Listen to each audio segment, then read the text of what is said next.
castelul vechi din vremea lui Artur. Uite, aici e parcul, e cam rece totuși și eu cam târziu.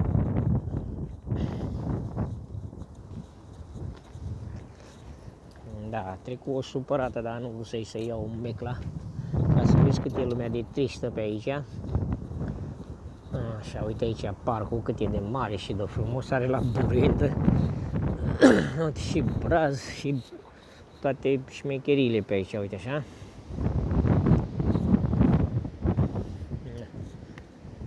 Uite. Uite pomii înfloriți. Uite pomii înfloriți, uite alea narcisele, cât de frumoase. Aici totuși sunt puține, dar sunt alte zone în care sunt și mai multe grămadă.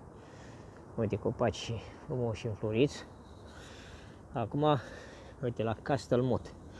Dar problema e că a început să plouă, nu știu cât o voi putea filma. Uite, Beloai Castelmot. E în reparație acum o parte a castelului.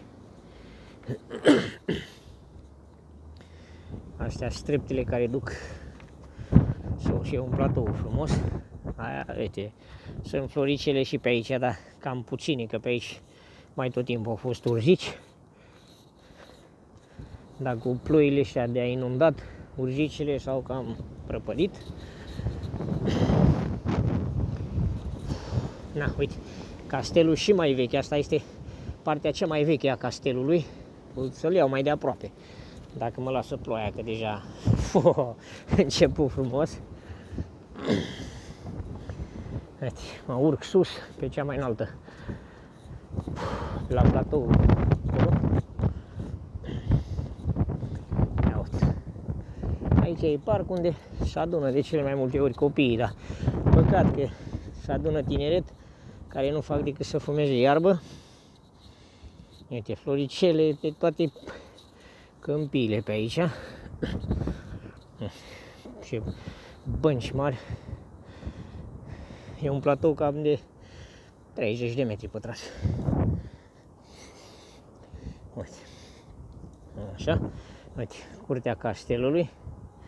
Castelul.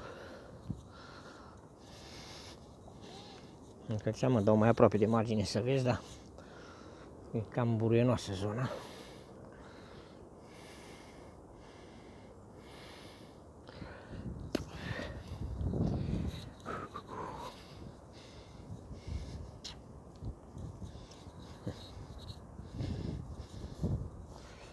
Aici au renovat, e partea renovată. E locuită deja, e locuibilă. Stă cineva, nu știu ce neamuri de alea astora.